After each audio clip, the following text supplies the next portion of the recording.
2, 1. Lucas, Hey. thank you so much for coming on, man. Yeah, Really man. appreciate it. Thanks We for having first me. got connected through a mutual friend. Yeah. And Brendan. I think it was Brendan, wasn't it? That was Cody. Oh, it might have been Cody. Cody. Yeah. So he does sales training and said, you got to meet Lucas. He's a go-getter. And the moment I met you, I know that you're straightforward and Yep. have built this security company up. Yeah. And I got to check it out briefly, and I was really impressed. And Yeah. want to have you on, talk a little bit about your journey, and what is Watchmen Security. Sure. Yeah, we can do that. I mean, today, everything that we have established isn't because of Lucas, right? Mm-hmm. Everything really that we have established is because of our team, right? And that's not a cliche because of my team, but it truly is. Surround yourself with good people, and you can grow a company. And so today, our ops department, sales department, people, Mike House runs the company as the president.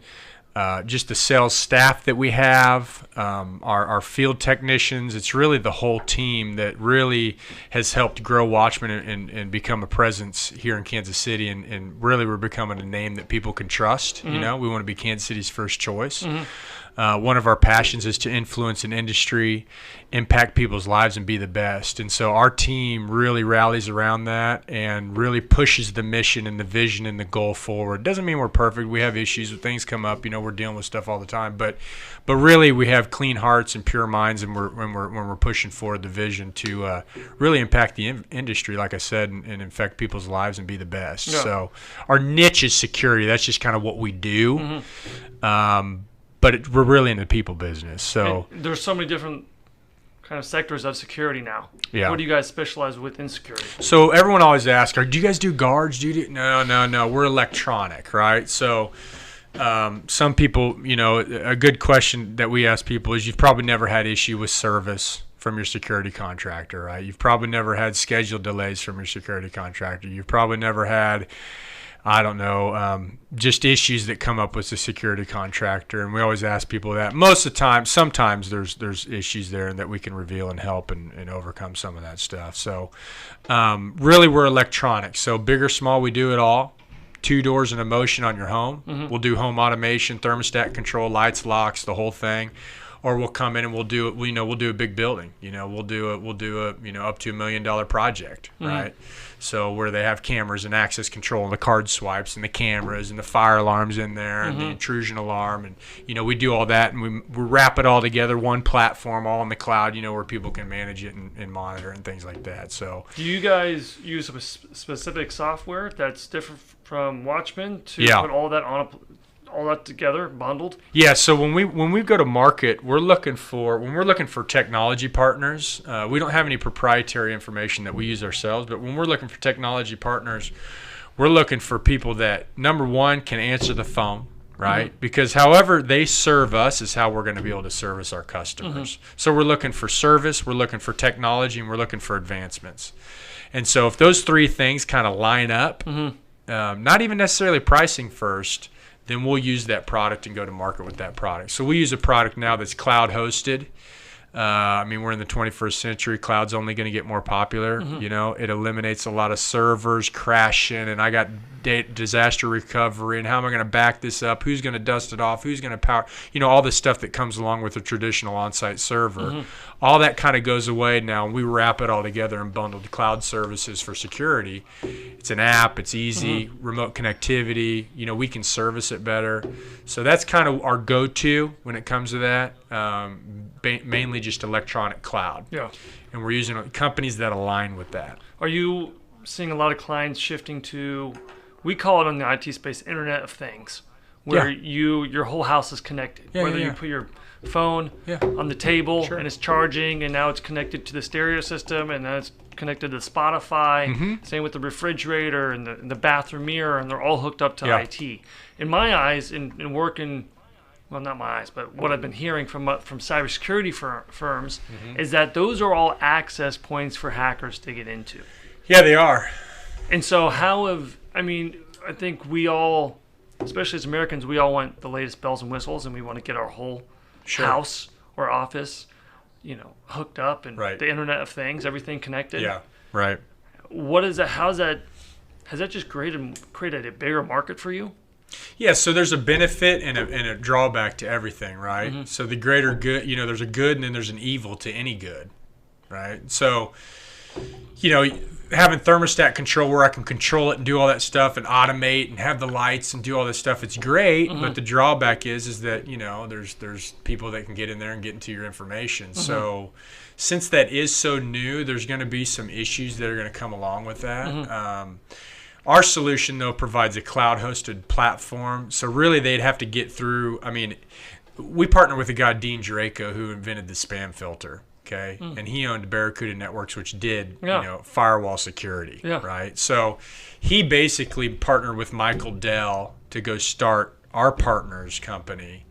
And I know Dean and have talked to him, but essentially there's really, they'd have to get through our bridge through different server, places to get into the client's information. So cybersecurity, we're taking, because we're a security company, right? So we take it real serious. That's one of our things when we're vetting a product. We want to make sure that they've got their act together, because the last thing I want to do is sell you something as a client and have issues later. Do you guys provide different packages that are already kind of set, or do you go into each individual customer and do a customized package? It depends, man. So when we're talking, we work in 3 different spaces: residential, small business. We classify small business 10,000 square feet or over, and large commercial 10,000 square feet or up, and then we do industrial. So when we're talking about commercial projects, a lot of that's designing and building, and we're working with builders, and we're working on plans, and we're working with engineers, and a lot of times we'll just work with the builder, the developer, and then we'll come back and do that. The other part of it is when we're doing small business, we will bundle and package things together. So it's an 8 camera package.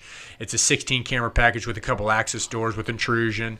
We'll kind of bundle the things together, and then we'll put service plans in there, so we'll make it a nice package. But when it gets to be the bigger projects, there's so many variables. Take this building, for instance, right? It's how many concrete and different floors and elevator control and all that. So it's not really so much bundled, but we'll do a design build when we get into those types of projects. How'd you get your start into security? Oh man, so I was going to school of ministry, believe it or not, over here in Missouri, and so you seem like you would be a good pastor, preacher. Hey man, I could see you driving the stage in front of speaking a good word. You know what I'm saying? Hey man, I'll do. So I've done it. I've done it, and I've done it, and I have, but. And thanks for that. But, so I kind of started, I grew up in Shawnee, right? So I'm a Shawnee, Kansas City born and bred. My grandpa had a produce company down the River Key, D. Maria Produce, back in the day. Renner Road's named after my grandpa, right? Nice. So on my mom's side. So Shawnee, Kansas City born and bred, and been around business ownership. My grandpa owned a company. My dad owns a construction company and a farm. Grew up hardworking and all that. And so I really got changed, really. My life got really radically changed, and there's a big story behind all that. But God came in and just really changed my life. And so that's just where I'm at for me. And so I moved out and went to really Missouri. I was raised in Kansas and went to school there. Well, school would get out at noon, and I would work for my dad, and I didn't have anything to do, because it would rain or whatever, and he owned construction. So I answered this ad, it was an ADT ad, and ADT was like, it was a competing company and things like that where I am today. But they have like a wholesale place. So anyways, an ad, go out and knock doors, right? Go out and knock doors and sell alarm systems. So 0 training, get in a van, here's some flyers, go make it rain, right? What year is this? This is 2008. So I get in this van. How old are you? I'm 26. Yeah. And you can't go work for the family business, or they were telling, hey, not yet. You need to go cut your teeth somewhere else. So I could have done that, right? But I didn't want to. I didn't want to do that. I felt like I'd left a land I knew, and I was going to a land unknown, and I needed to just be provided for in this new land, if that makes sense. And so, but I needed something to do while I was going to school, because I'd get out at noon, and I mean, I would have kept working for my dad, but like I said, he was in construction, so if it rained or whatever. So are you taking college classes? So I'm going to Bible school out there, World Revival School of Ministry. It's called Revival Training Center now. And so that's where I met my wife. I mean, it's an awesome place. I've been going to church there for 12 years, 13 years, okay. Right? So it's where my life got changed, where I got, radically, basically been there. I'd never been to a Christian church before. That was the first one ever. Did you hit a low spot in your life? And so you found... Yeah, man. So I was, when I was younger. No, you're cool, dude. Like I said, dude, I mean, it's an open book, man. It's an open book. So I was raised really good, right? Good Catholic family, good home, good values and teachings and things like that. I'm the oldest, man, so I'm always wanting to go experiment and see what's going on, right? Mm-hmm. And some of people that know my past, they're gonna watch it. Yeah. So, but just the partying and all that stuff, mm-hmm. And when I was 9 years old, man, I mean, I had really gotten touched by God, and just in my room. I wasn't in church. I wasn't, I was just in my room. I was raised Catholic, right? And I was just in my room, but I could hear him and feel him, and I was praying for people I'd never met before. I'm crying, tears are coming down my face, and I'm like, what is this? I don't know what this is. And he was like, you're gonna go to a place and meet a people someday that and I'm gonna line all this up for you. And so my grandma lived in Sedalia. And we would drive out there, and I would be driving through Lee Summit. And I remember God telling me in the car, like, you're going to move here someday. And I'm just a little kid, I'm 9 years old, and so that kind of all went down, right? Mm-hmm. And I changed. I was kind of introverted, kind of quiet, and I started like becoming more extroverted and all this stuff. And so, but I started using personality and all this stuff for the wrong reasons. Girls, right? Popularity, football, everything else, all the stuff that goes along with it, right? Mm-hmm. And I did that, and I kind of forgot about what happened to me. It was like it got covered up. Mm. And so I'm 24, and have you ever heard of Amway? Yeah. Yeah, it's like a multi-level marketing. Yeah, pyramid scheme stuff. Yeah. Mm-hmm. Well, great people, great organization, right? Mm-hmm. I mean, motivated, go-getter people. If you want to learn sales, go get in a multi-level thing. So I got long hair, right? I'm heavy set because I'm going to the bar 9 nights a week, right? And I'm doing all that, right? So you're partying. I'm drinking, partying. Are you going to college? No. I'd done all this stuff. No college, right? I mean, my friend, but I always had the entrepreneur bug, right? Because even in college, and some people that are watching this will know, but even my friends are going to college, right? They're going to go spend $60,000-$70,000 on a college education. Not that I'm knocking it, but I'm out I started a lawn company when I was in high school, so I'm out there, hustling, mowing lawns. I'm making more money than all my friends, and I said, well, I'll just go up there and party with them, and I'll just do my business and make money, and then I would just go up there and party, mm-hmm. and know people and all that. So that was kind of my play, So I didn't go to college, right? It was just school of hard knocks, get out there and make it happen, work, right? And I think I learned that from my dad growing up on a farm. You just work. Mm-hmm. So 24 years old, I forgot about all this stuff that happened to me when I was 9. I got to this Amway meeting, right? And I got long hair. I'm heavy set. I'm dating this girl, and her brother-in-law would go out to the bar with me, right? And I'd drink 12 beers. He'd drink a beer. But he would tell me about God and stuff. And I'm like, what is this dude talking about? I don't understand this. So I go out to this Amway meeting, right? And my friend that I know now, is up on the board. And he's drawing the circles and all this stuff, right? And I'm like, maybe this is why I know so many people, like maybe this is what I'm supposed to do, So we go out to this old Chicago restaurant. They're having like this meeting after the meeting. Is this in Sedalia? This is here. Okay. This is here. And so, we're in the restaurant. This kid gets up and starts talking about God in the middle of the restaurant. And it was like that same feeling I had when I was a kid just came rushing into me again. And I was like, this is what I'm supposed to do. And so I literally cut my hair, quit drinking, everything. And I joined this Amway, this business team. So I'm going out there, And I'm like hitting it hard, man. And I'm driving to Utah and back in a night to go show people this business opportunity. I'm driving to Branson and back. I'm laying brick all day long. I would go out and just shake hands and meet people every single night at Walmart and Target. And just, I got lists of thousands of people. I'm doing that 7 nights a week, hitting it hard. And so I did that for like a year and a half straight. So I'd lay brick all day. Then I'd get off of work, take a shower, and then I'd go hit the streets. So I'm building this Amway business, and I got it up. So then I get introduced. I'm learning about Christianity and what that is. And I'm learning about God and the Bible and all this. I'm like, what is this? Because your mentor at Amway is this guy. Is a believer. Yeah, they were a believer. And it's kind of a believer. It's called LTD. They're kind of a believing business group organization. And I'm like, I don't know what this is, but I started getting hungry for the word of God. I'm like, I want to read. I want to learn this. I want to learn this. I want to learn this. I'm like, I want to know this word. What is this, right? I'm like, I don't know what this is. And my friend's like, well, you just want to, I'm like, I don't want to be Methodist. I don't want to be Catholic. I don't want to be Nazarene. I just want to be like, I don't know, a Christian, I guess. I don't know. He's like, yeah, you just want to be a Christian, man. He's like, you just want to follow God, follow Jesus. I'm like, that's what I want to do. I'm like, that's it. That's what I want to do, you know? And so he's like, well, you need to get a Bible. I'm like, okay. So I get this Bible, and I'm like digesting this thing. Like, it's like giving me, I can't sleep at night. It's like giving me life, all the words that I'm reading on the page. And you were able to comprehend and really break down the Bible at that point? Yeah, man. I mean, it was like life to me. It was all clicking, making sense. I'm reading this thing, and it's like feeding me. But I don't know everything, though. I'm like, what is this? What is going on? And I still am not remembering what happened to me when I was 9. It's gone, right? So my friend's like, well, you need to go to church, man. And I'm like, what is church? You know, I was like, well, we go to Catholic. Where do I go? And he's like, come with me out to this place called World Revival Church. I'm like, all right, dude, I'll go with you.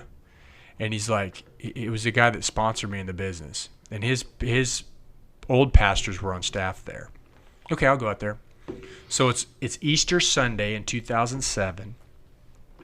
No, the weekend after Easter Sunday in 2007. So I walk into this place, and this lady's in the parking lot. She's like, whatever you came to get, young man, today, you're going to get it. And I'm like, I don't know what that means, but whatever.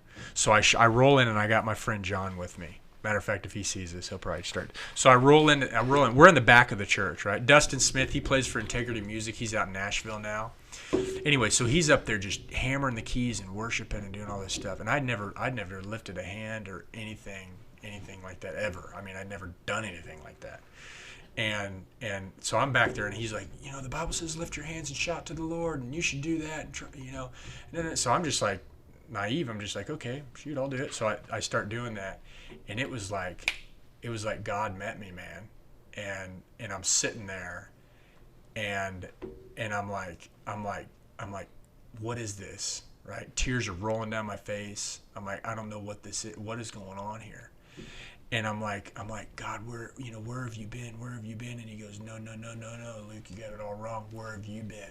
I've been here the whole time. And so that started a whole transformation in my life. Wow. Right? So I'm like 235 pounds. I'd already cut my hair. And because you're what, like 190? I'm like 189 right now. Thanks for good eye. So yeah. So I'm still doing this business thing, and I'm getting conflicted. Like, I'm out raking hay for my dad. God, what do you want me to do? What do you want? He's like, I want you to leave a land that you know, because I could have my dad's business and this and that. He said, I want you to go to a land that's unknown, and I'm going to provide for you. I'm going to be the one to provide for you. Was this a voice inside your head? Is this a voice you could just feel like an energy? It wasn't an energy. It wasn't a voice. It was a confirmation is what it was. So I would hear, you know, God talk to me, but then it would be confirmed through somebody, right? So like, some random person. So I would kind of say, you need to walk by faith. Just people you need to walk by faith, right? So I go out there, and I'll tell you kind of more what I'm talking about. So I go out there, and I called him up. I said, listen, I got to get out of this thing. I said, I found the pearl of great price. I said, I found what I want, man. This is what I've been wanting. I'm driving around this country trying to get people to know God and get people saved. Like, this is what I want, right? I'm like, I want to do this all the time. So 2 years go by, a year goes by, and I quit the business. And it wasn't like I had fruit on the tree, man. I had like 50 people on my team. At Amway. So I'm like, I'm done. I'm going to quit.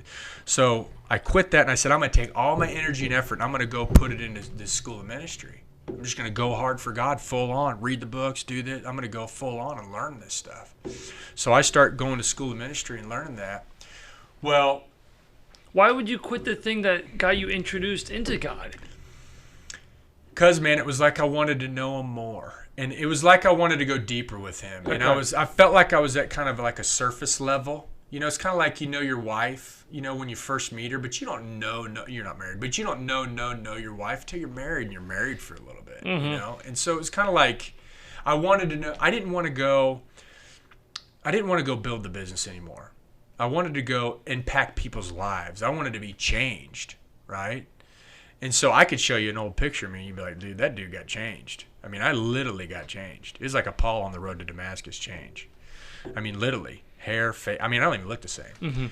So I just didn't want it. I wanted something different. So I joined the school of ministry, and I'd start this whole faith walk, right? And there was times where I'm like, I don't know how I'm going to pay before I started working for ADT, I'm leading up to this ADT thing. But I didn't know how I was going to pay my rent. I didn't know what I was going to do. I mean, I would be, my old boss, I worked at a ski shop, and it would be the middle of the summer, and she left for Scotland, and just miracle after miracle, man. Like, I met her in I'm walking through a parking lot, and I'm at a Hobby Lobby. She just runs into me in the parking lot, like in the middle of July. She's normally in Scotland, and I needed money to pay for my next quarter of school. And she goes, by the way, hey, Luke, I got a check for you, and it was the exact amount that I needed for school the next quarter.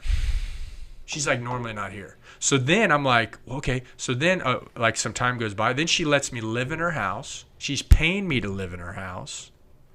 I need new tires on my car. She lets me use her car. It's got like an SUV thing in it. I got people living there paying me rent, so I'm making money living in the house, watching her dog. I take her car, go get these tires. I walk in this house, they're playing worship music, all this stuff. They like cut me this great deal on these brand new tires. I meet this guy at Honda. And he's like my personal mechanic now. He's helping me. His name's John. I'm still friends with him today. He's like doing all this work and all this stuff to get me through school. It was like God was providing for me. My dad never has jobs in Lee Summit. I move out there. I move out of her house, move into Lee Summit. We got this job literally right down the street, a block from where I live. Like literally a block from where I live. He's never worked over in Missouri. Hardly ever. So all this stuff's like happening. God's like lining this stuff up for me to go to school. And that's what I mean by confirmation. It's like I know I'm doing something right. So then I'm like I had some debt, I had some baggage from my old life, and I'm counseling with somebody, and he's like, man, if you ever want to impact people's lives, you got to get rid of this debt. You can't help people, man. You got to get rid of this stuff. And like financial debt and just some things. He's like, you got to, you really, if you're going to be a minister, you need to get rid of this so you can be an example and do that, right? And I didn't know if I wanted to be a minister. I didn't really care. But you wanted to explore. But I wanted to explore and see what God had for me. So that's when I answered that ad. And I'd always saw that ad.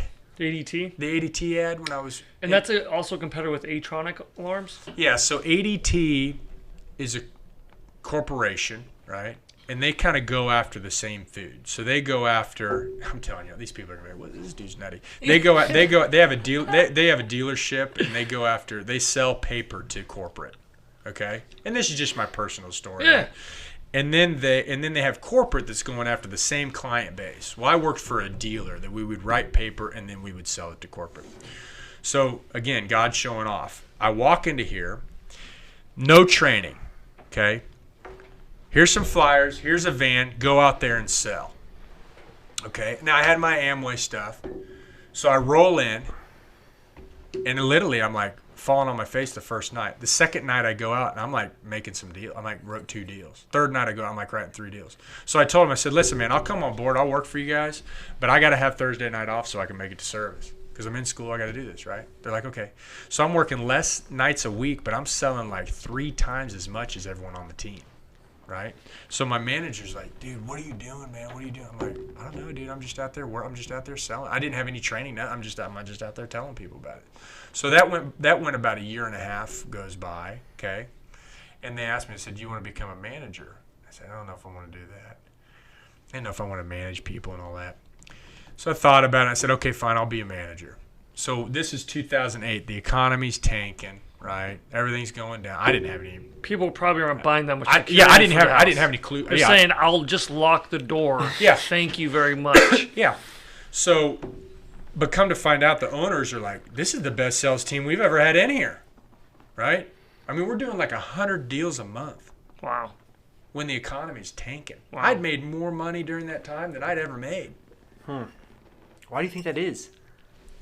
I mean, man, I ain't trying to super spiritualize this, but I think it was just the favor of God on my life. You know, that favor it's that God advantage. It's not like an us and them. It's not like, oh, well, this person's bad, this person's good. It's just that extra advantage. You know, I think that because I was walking it out, I was doing what I felt like I was called to do. And so it was kind of like he was putting his stamp on it. Kind of like if you obey your parents, right?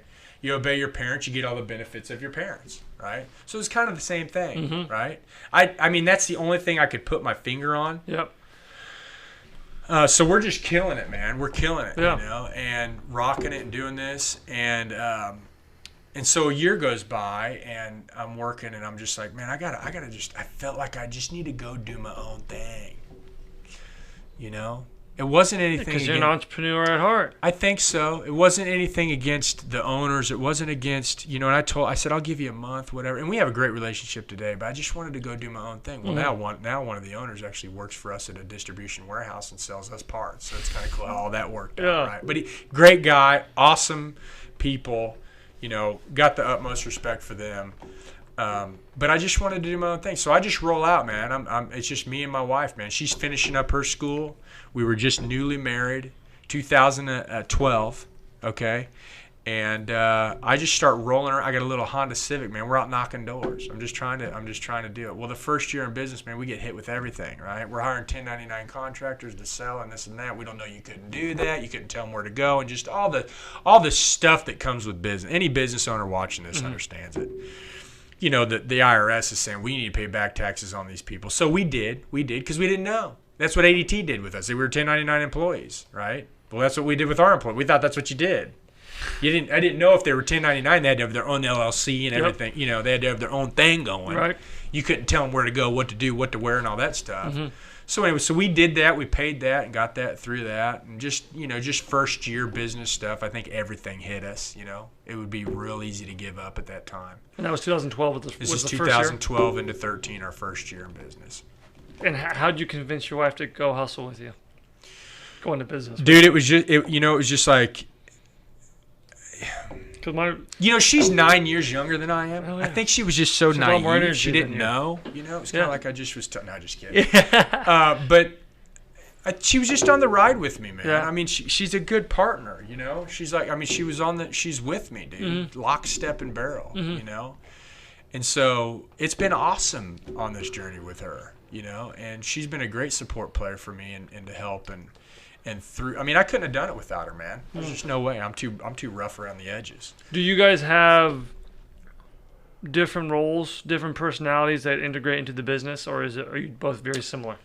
No, completely different. She's super calming and soothing and helping and warming and atmosphere and loving and all that kind of stuff. And I'm more like get it done, boom, boom, boom, boom, boom. You know, so we balance each other out.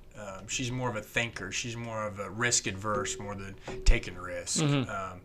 More of a kind of a support player than leading the charge and getting things done. More task based than project based. So we help each other out in that respect.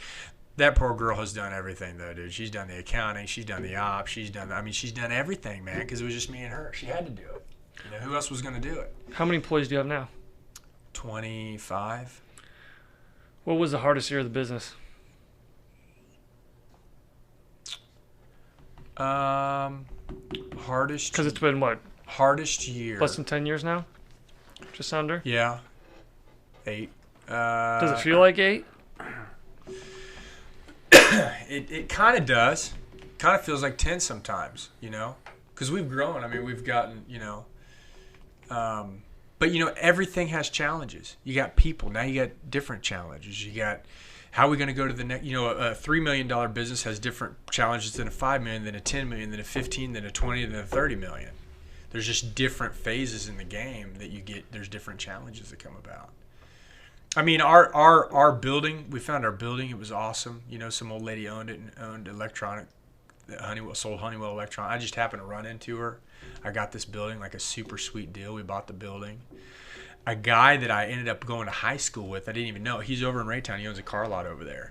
So he got like our whole fleet of vans wholesaled to us. I mean, when we bought our building, it was kind of like, that favorite thing I was telling you, it was kind of like that was happening the whole way. Because we were in my house, man. We're stacked on top of each other because we moved our office and we're looking for a place. And this guy comes walking down the street. He's got a box of Cat 5. He's like, and my install manager at the time, Kim, he's like, hey, dude, this guy's got a box of Cat 5. Do we want to buy it? I said, yeah, dude, we'll buy it. $25. We'll get it. And he goes, by the way, we needed some industrial shelving in our stock room. He goes, by the way, man, him and his brother have been tearing down all these Dick's Sporting Goods, and they got all this industrial shelving. They want to come in and screw it up and set the whole thing up for us. You want to do it? I said, yeah, dude. Yeah, I want to do it. So it was just awesome. They came in and screwed it up and set it all up, did all this stuff. And so even how our office came together. Mm-hmm. But I would say probably this year has been challenging because we're going through a growth phase and we're restructuring and repositioning and re-putting some things in order. Just from how do we learn as a leadership team, mm-hmm. and how do we grow as a leadership team? Because it's always been me and my wife. Mm-hmm. So how do I get other people, departments, that's what I was talking about in the beginning. It's really my team, mm-hmm. that can help facilitate the vision and help facilitate our goals and help facilitate where we're going. That's a different leadership ability from my standpoint that I'm learning. Did you guys get stuck on a number of employees you had? Was there like a hump that you couldn't get over or took extra time to get over? Because it's hard to scale people.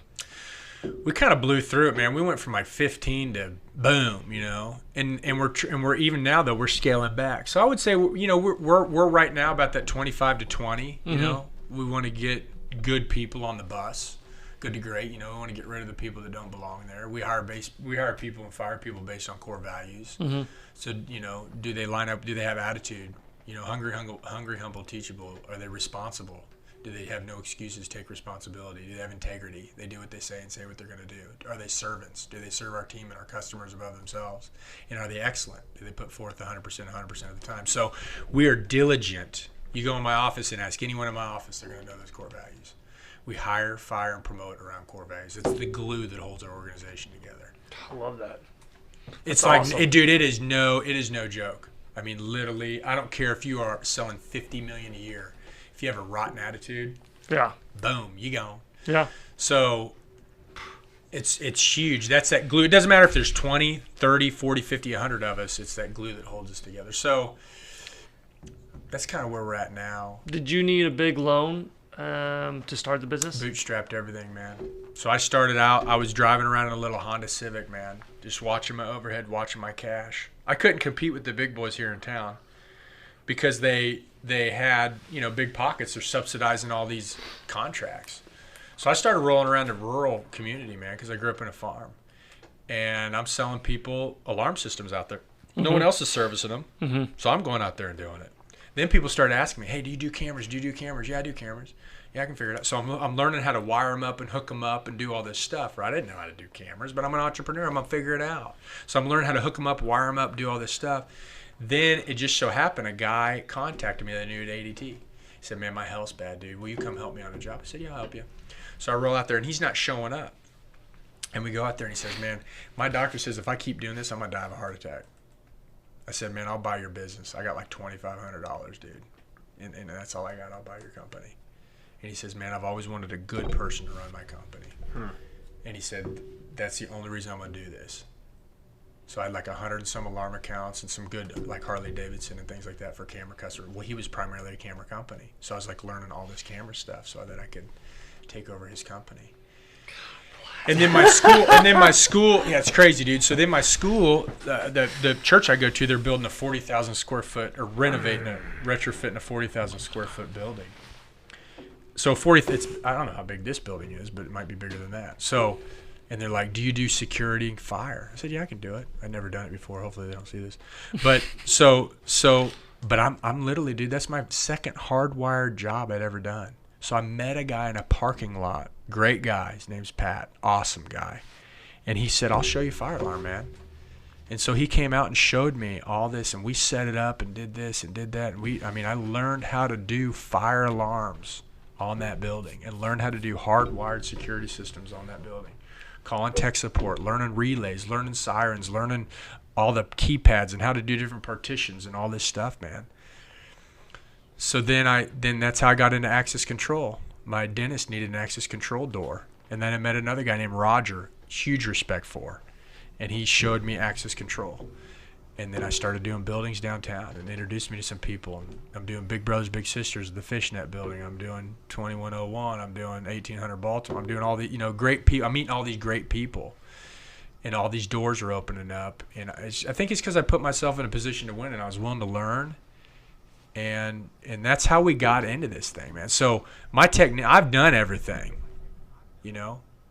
Our technicians, when we're talking to customers, the owner's done it. And that's important, man. I mean, if the whole thing fell apart, I go back, I could do it. You know what I'm saying? Yeah. And I think that's important. I don't know that some people are willing to pay that price. You know what I'm saying? Like, I was literally for 5 or 6 years, like, living on nothing. And even today, I mean, even the price to get to the next level, it's the same thing. It's a different price. But like, I was gonna learn it. I was gonna take the time. It's like the E-Myth book, right? I was gonna take the time and replace myself and train people and teach people and do all that stuff. And now there's systems and processes, and people can do it better than I can do it. But that's how we got started here in Kansas City, and that's how this company got founded, man. So what is the next level for you guys? It's Midwest, dude. I mean, we ain't stopping. It's regional. I mean, we're gonna grow through organic growth. We're gonna grow through acquisition. We're looking for winners that want to be on the team, real players that want to go out and better themselves and be a part of an awesome culture and go grow something. That's what we're looking for. But we're gonna scale, and we're gonna be, we got a $50 million target in 10 years, and to start becoming a regional company. I got a great mentor on the East Coast that's done it. He's built huge. I mean, they're doing big. They've done 100 acquisitions last year, right? Wow. So we got the vision, man. We're going for it. Do you have to have a rock star employee open up the Des Moines office, the Springfield office, the Wichita office? Yep. Is that how you have to do it? So I think the way we're going to do that is through acquisition. So if there's a strategic acquisition that's in a market that we're wanting to get into, we'll make that acquisition. We're probably going to run a centralized model where everything's based here locally and we're servicing everything outside. Is kind of what we're going to do. That's kind of the plan. And then if the business takes us into another market, I think organically it's good to grow that way. From the advice that I've been given, you don't want to go leverage a bunch of cash and then something happens, right? So if business takes us into another market and it's like popping, then maybe we'll set up shop there, But if it's a strategic acquisition, there's already a customer base there. Well, then why not plop down and set up shop there where we already have a customer base that we can service and all that stuff. But the biggest part of it is our customer service, our call center, our service coordination, our operations. Everything's going to be here in Kansas City. So we'll be centralized in the fact that we'll just have an admin manager, an install manager, and a salesperson in each office. What have you had to do to attract and retain talent? Culture. And does that culture are the core values the culture of your company? Yeah, that's our culture. When did you say, okay, this is our core values, this is what we're putting on our plaque on the wall? Yep. What year was that? About 2 years ago. About 2 years ago. You got established, you really kind of identified who you are and what you're about. Yeah, and there's an exercise you can do to do that. Pick one of your top employees, right? And say, what are some things we like about Bob? He's a hard worker. He's excellent. Shows up on time. Takes no excuses. Whatever, right? Mm-hmm. And you can come up with core values doing that exercise. But that's retained people. That's attracted people. Like attracts like, right? So a winner is automatically attracted to a winner. Mm-hmm. I don't care if they're in California, Florida, whatever. You know when you're sitting down with another winner and someone that wants to win, right? You want to roll with that person. You want to be with that person. You want to hang out with that person, right? So it's kind of like the same thing. In our culture, we have that kind of culture where it's no excuses environment. We're hungry, humble, teachable. We're going to go out there and work, man. You know, not everything's perfect, but you know what happens is the wrong ones get weeded out because they're not a part. They can't hide. It's glaring. And the other people are like, man, we don't want them here. Yeah. They're internally saying we don't want them here. You know, and so, but it's, you know, it's operations and sales and yeah, it's just that it's that culture, man. This is exciting. I'm pumped up about security. Well, I really appreciate you coming on. You told an awesome journey. Yeah, man. And I wasn't trying to preach at you guys. No, I just was telling you my personal story. Hey, that's what makes this special. But that's what we want. I just want to be authentic and real. That's why we do this. Yeah. Because everyone has a great story, especially people who are trying to start businesses. Because it's risky. It's not the safe route's going to, you know, just go work for somebody. Right. Sure. But you got to you got to think big picture to do what you have done. Well, and one thing, you know, entrepreneurs, I don't know how many small businesses there are in America. I can't remember. 28 million small businesses in America, right? Well, out of 28 million entrepreneurs in the world, like 70% of them are one person or less. 25 out of 28 million. So 25 out of 20 are one person, really? right? Yeah. So 25 out of 28 million. So that's it's 75, 80%. Right. So it's a lot of BS. So that's what it is. That's what it shows to me is everyone wants to talk and act like, oh, I'm an entrepreneur. But in the first couple of years of our business, the one thing I always got, the one question that people would ask me to validate AUX was, how many employees do you have? Right. How many employees do you have? That's number one I always got. Not where's your office, not, you know, who you working with. It's how many employees you got. Sure. And so, but it's a good point. Yeah, it is. It is. Because you really don't have a business until you have some employees and you have culture and you're scalable to some degree. It tests you too, like what you were saying, people asking you this question. It tests you when you're first starting out. You know, you got to figure out, how am I going to overcome this? What am I going to tell people? I mean, they got a valid point, right? I don't have anyone, it's just me, right? How are they going to trust me to do? But you know what? Even Michael Jordan's trainer, man. Michael Jordan's trainer, it was just him. That was his first client was Michael Jordan. Interesting. So, but back to your point, a lot of people I think would be better hooking up with somebody that's doing some things for sure than trying to do it themselves based on the stats that we just talked about. It's hard, and if you fail, it really sucks. It's not fun, dude. It's part of the process, though, too. You gotta have faith. Gotta have I mean, you know, it's what makes America America, though, man. It's the backs of America. It's the blue collar. It's the worker. It's the, you know, we're not sitting here as some big huge corporation, you know, but we're providing jobs and paying taxes, right? We pay plenty in taxes. Plenty. Yeah. So that's what kind of does it. If someone wants to get a hold of you, if they want to join your team. Just go to careers@watchmenkc.com. Okay. Google Watchmen KC. You can Google Watchmen Security Services. You'll see us there.